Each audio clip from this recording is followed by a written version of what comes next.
అయినటువంటి కసితోటి ఎదురు చూస్తున్నటువంటి పరిస్థితులు. నెహ్రూ గారు 2014లో మీది ఒక భిన్నమైన గెలుపు. అంటే రాష్ట్రం అంతా తెలుగుదేశం పార్టీ ప్రయాణిస్తున్న రోజుల్లో ఇక్కడ జ్యోతుల్ నెహ్రూగా మీరు వైసీపీ పార్టీ తరఫున మీరు ఘన విజయం సాధించారు. మీరు అలాంటి పార్టీని వదిలిపెట్టారు. ఏంటి అంత దుర్మార్గమైన పాలన ఏం కనిపించింది మీకు దగ్గరగా చూస్తే? నేను స్వతహాగా చంద్రబాబు నాయుడిని అభిమానించేటటువంటి వ్యక్తిగతంగా, అంటే అతని విజనరీ కానీ ఆయన యొక్క స్ట్రాటజీలు కానీ అది ఈ రాష్ట్రానికి ఉన్నటువంటి పరిస్థితులకు అనుగుణంగా పనికొచ్చేటటువంటి ఒక నాయకుడు అనేటటువంటి స్వభావంతో ఉండేవాడిని. అయితే రాజకీయం అన్నదాన్ని ప్రజాసేవ చేయడం ముఖ్యం. అలాగే మానవుడిగా ఎంతో కొంత స్వార్థం ఉంటుంది. ఆ స్వార్థంలో నాకు కూడా ఎదుగుదల ఆశ ఉంటుంది. ఆ పరిస్థితుల్లో ఇక్కడ రాజకీయంగా ఆనాడు తెలుగుదేశం పార్టీలో కొద్దిమంది వ్యక్తులు నన్ను అనదొక్కడానికి ప్రయత్నం చేయడం, నాకు వచ్చినటువంటి అవకాశాలకు అడ్డుకోవడం, ఈ పరిస్థితుల్లో నేను తెలుగుదేశాన్ని వదలాల్సినటువంటి పరిస్థితి రావడం. అప్పుడే చిరంజీవి గారు రాజకీయ పార్టీ పెట్టడం. ఇక్కడ రెండు రకాలు. ఒకటి, తెలుగుదేశాన్ని వదలాల్సినటువంటి పరిస్థితి సుశుద్ధ తెలుగుదేశం నాయకులే కల్పించినటువంటి పరిస్థితి ఒక పక్క ఉండి ఏం చేయాలని ఆలోచిస్తున్నటువంటి తరుణంలో నా సామాజిక వర్గానికి చెందినటువంటి వ్యక్తి ముఖ్యమంత్రి అవ్వడానికి అవకాశం వస్తుందనేటటువంటి ఒక ఆలోచనతో, ఒక ఉద్దేశంతో 2009లో నేను చిరంజీవి గారికి మద్దతు ఇవ్వడం, చిరంజీవి పార్టీ నుంచి పోటీ చేయడం, కేవలం ఒక 700 ఓట్ల తేడాతో నేను వాడిపోవడం. తర్వాత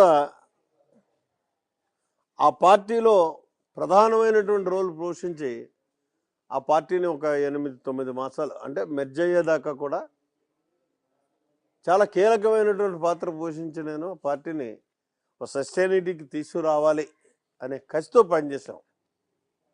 దురదృష్టం ఆయన మంచితనం అనేవండి చిరంజీవి గారిది. స్వాభావికంగా మెత్తదనం రాజకీయానికి పనికిరాదు. అదవనివ్వండి, మొత్తానికి ఆయన ఆ ఆటుపోటులు తట్టుకోలేక కాంగ్రెస్ పార్టీలో మెర్జ్ అయిపోవడం. ఆ మెర్జ్ అయిన సందర్భంలో నేను స్వతహాగా కాంగ్రెస్ వ్యతిరేకంగా నేను ఆగిపోవడం.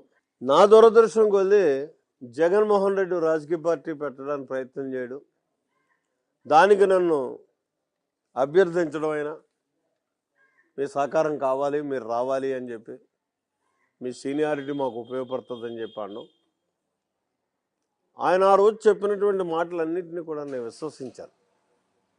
ఎందుకు విశ్వసించాలంటే ఆయన నాతో వాస్తవంగా చెప్పినటువంటి మాటలు.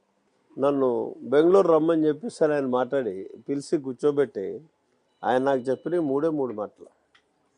ఒకటి, నేను కావాల్సినంత సంపాదించుకున్నాను, ఆర్థిక పరిపుష్టి ఉంది నాకు, నేను కరప్షన్ చేయాల్సినటువంటి పని లేదు, ప్రజలకు సేవ చేయాలి, ప్రజల్లో 10 కాలాలు నాన్నకంటే ఎక్కువ స్థాయిలో నేను గుండెల్లో నిలిచిపోవాలి అనేటటువంటి ఆలోచనతో ఈ రాజకీయ పార్టీ పెడుతున్నాను. దానికి నీ ఆలోచనలు దగ్గరగా ఉంటాయి అని తెలుసుకున్నాను, కాబట్టి నాకు సహకరించండి అని చెప్పేసి అని అడగడం. ఆయన ఒక ఆడిటర్కి చెప్పినటువంటి అకౌంట్స్లా చెప్పుకొచ్చాడు నాకు. ఆయనకు వచ్చే ఆదాయం, ఆయనకు ఉన్నటువంటి అసెట్స్, ఆ ఆదాయం వల్ల అయ్యే ఖర్చు, ఏ రకంగా రాజకీయ పార్టీని మనం నడపగలదు దేన్ని ఆశించకుండా, ఇవన్నీ ఎప్పుడైతే కళ్ళకు కట్టినట్టు చూపెట్టి నాకు చెప్పగలిగాడో నేను నమ్మాను, విశ్వసించాను. ఇవన్నీ చెప్పకపోతే మీరు వెళ్ళరు ఖచ్చితంగా. ఎందుకంటే అతని మీద 1,00,000 కోట్లు తినేసాడని ఒక అభియోగం ఉంది. ఆ అభియోగంతో పాటు కేసులు ఉన్నాయి. ఇవన్నిటినీ పట్టుకుని నాకు వెళ్ళాల్సినటువంటి పని లేదు.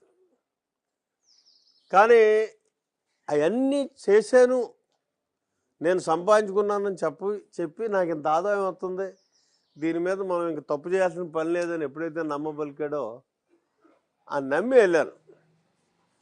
వెళ్ళిన తర్వాత